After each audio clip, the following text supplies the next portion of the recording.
Hi, I'm Nate Otto, VP of the Unitarian Universalist Congregation. Handshakes, pats on the back, and high fives used to be no big deal. Okay, quick show of hands. How many people here remember your last handshake?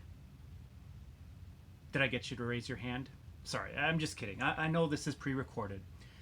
Still, how long has it been?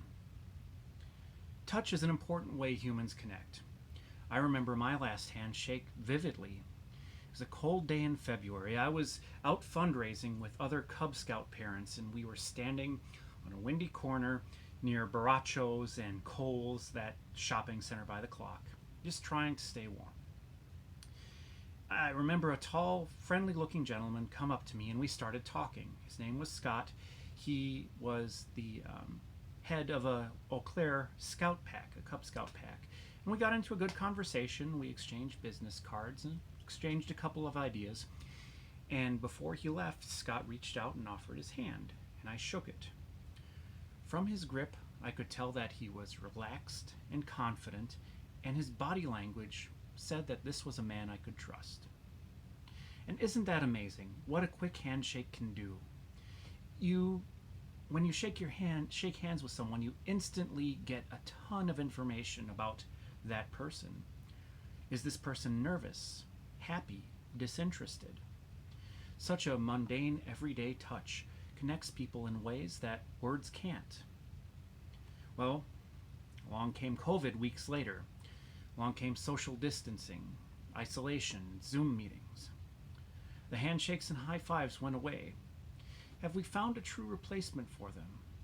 I don't think so. Touch is a craving that is hardwired into human biology. Infants need touch to survive.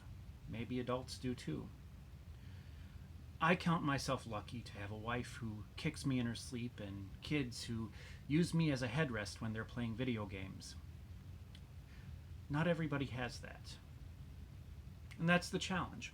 How do we compensate for the loss of this core component of human connectivity? Isolation has always been a problem, long before COVID.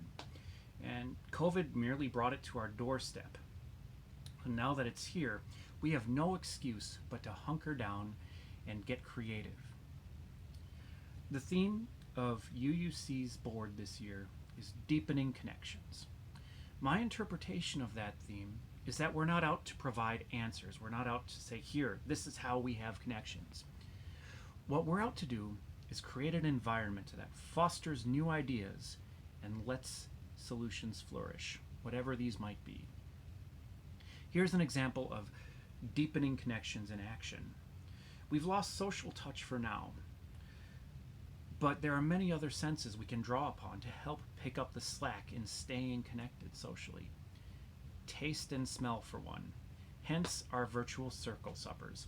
Yes, these meetings are going to be where people are at Zoom, listening to each other talk, looking at their screens, but here we've added this component of cooking and eating. It in itself is an inherently ritualistic social activity, and now we're combining the sense of sight with friends and hearing friends. We're combining that with the smells from our kitchen, the warmth from the oven, the taste of our favorite foods as we eat together in a shared experience.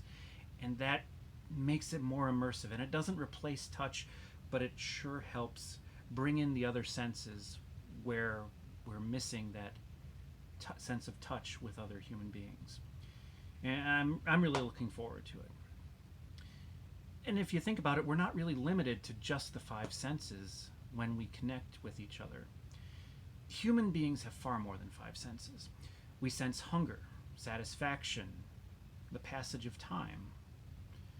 Our sense of time passing is another great way we can stay connected when touch is not an option. When you're in a book club or a kayaking club, you hold a social covenant with the other club members that you will share a predictable slice of your week doing the same activity at the same time and same place. And that's comforting. Like, that sense of ritual, that sense of certainty, like, oh, this is going to happen, feels good. It's not as comforting as a hug or a high five or a pat on the back, but it's still meaningful. And that is one way we can do that. And one way we are doing that is having frequent, regularly scheduled Zoom meetings like virtual coffee hour.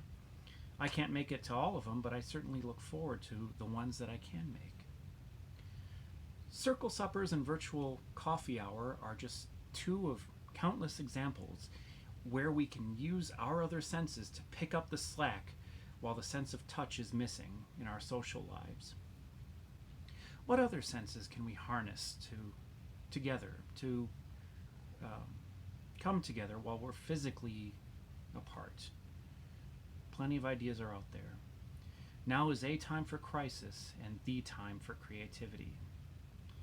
Whatever ideas we discover will only add to the ways that we can reconnect when we can shake hands again. And I very much look forward to shaking your hand again.